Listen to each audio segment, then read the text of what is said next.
Welcome all you lovely people, I'm Doodleman149, and today I'm bringing you more stellar Modern Warfare and Warzone content in the form of another viewer variant video. In this series, I review viewer-suggested weapon builds in my 3 main game modes. In case you don't know, this here is the rating chart I use for these videos. In this particular episode, we have another suggestion from TZAV.GAMING suggesting an M13 and M19 combo. The M13 seems like your typical meta build minus a scope, and the M19 looks like a typical TZAV pistol build, akimbo and extended mags. I'm hoping you'll like these builds, as I'm sure I will. If you end up liking this video, be sure to hit that thumbs up button to let me know that you did. Subscribing and hitting that notification bell is also an easy way to make sure you never miss any of my top tier Call of Duty content. So without further delay, let's get into the gunplay. For our first build, TZAV has developed the Night Raid, a stealth-focused M13 build. We start off in the muzzle section with the monolithic suppressor for boosted range and sound suppression.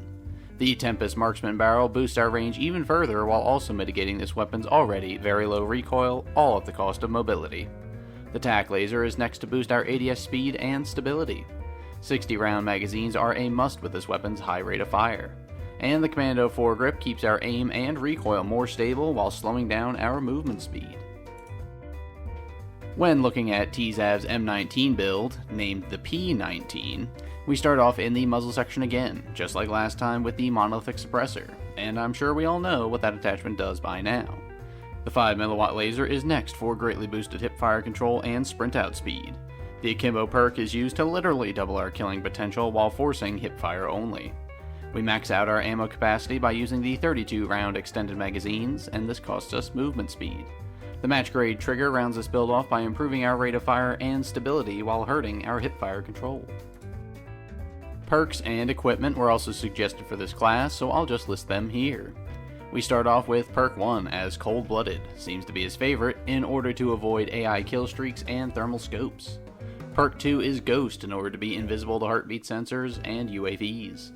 Tracker is the third perk, which allows you to follow enemy footsteps while also seeing hostile death skulls. For a more in-depth look at Tracker, click on the video in the top right corner of your screen or check the description for a link. For a tactical item, we have the heartbeat sensor to find enemies within 50 meters of ourselves, and our lethal is a Semtex.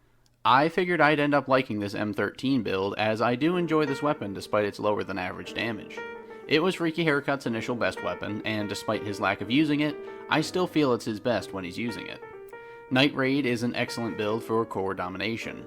It's a little on the slower side, but in terms of sheer accuracy and range, this is the best M13 build available. An optic isn't needed here, as the ranges are all short enough and the enemies are easy enough to aim at. The P19 is a good backup for this M13. Due to the M13's high rate of fire, you may end up reloading when you can't afford to, and that's where this fast-firing M19 build comes into play.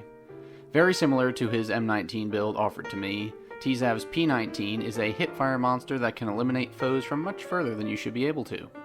The only questionable attachment here is the match grade trigger, since that reduces hipfire accuracy, and these are akimbo pistols.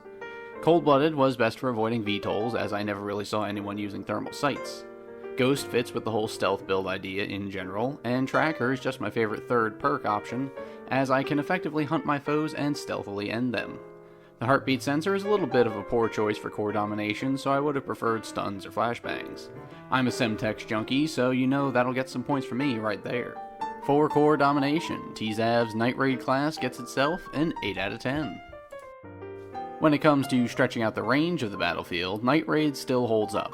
The Tempest marksman barrel greatly boosts the M13's range and keeps enemies in its maximum damage range for longer. This lets us take full advantage of the weapon's 900 round per minute fire rate and melt our foes.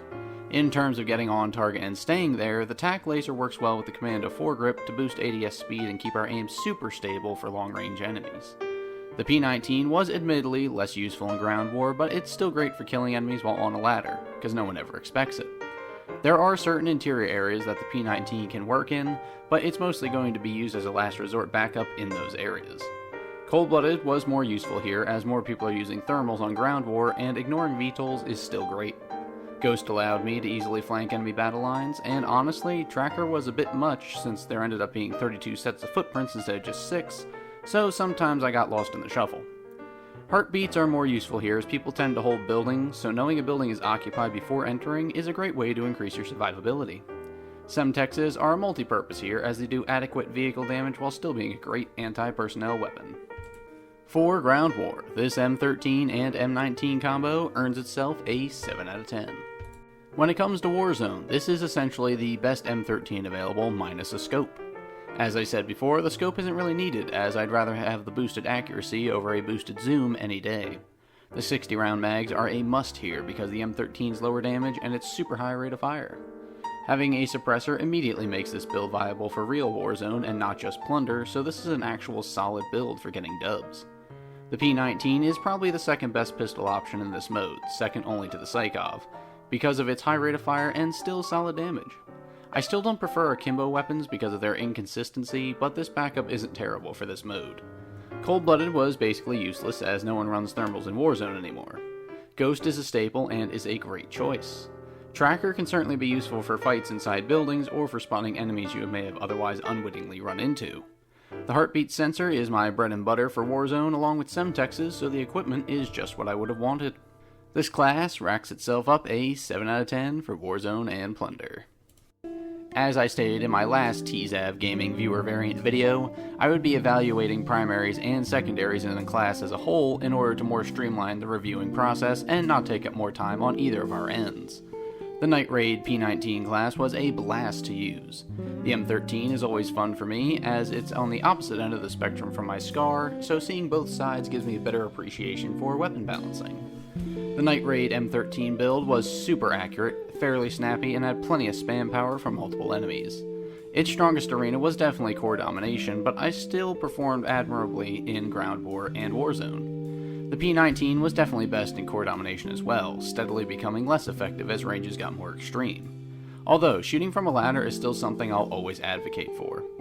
Cold-blooded is a nice perk to run for avoiding kill streaks, but honestly, every time there's a VTOL called in, I just switch to my kill streak killer class and just blow it out of the sky. Ghost was best in Plunder since I preferred running Point Man, now in Core Domination, and High Alert in Warzone. Tracker was useful in all the modes, and without a heavy secondary to switch to in Warzone, I wasn't really missing Amped as a perk.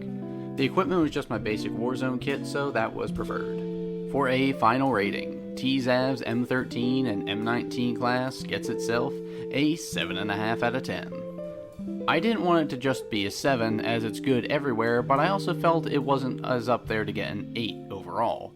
So congrats on getting my first half rating, TZAV. I really enjoyed making this video in this fashion. It felt more cohesive looking at the class as a whole and rating it in each mode instead of rating just the specific weapon in each mode. This was presented as a class, and so it is rated as a class. I really enjoyed the time you've all taken to hear my thoughts on this class, and I'd really like to know what you thought of it as well. Do you think my ratings were fair? Do you think that you might give TZAV.GAMING's M13 and M19 class a try? Let me know down below in the comments. Also, check out TZAV.GAMING's channel when you get a chance. A link to it is in the description below. If you like what you saw and heard, feel free to like the video and consider subscribing if you're interested in content like this. I also cover a number of other games and will be covering the new Battlefield when it comes out, so if you don't want to miss any of my stellar content, be sure to have notifications turned on so you're never behind the curve. As always, I've been your host, Doodleman149. You've all been awesome, never forget that, and I will see you later.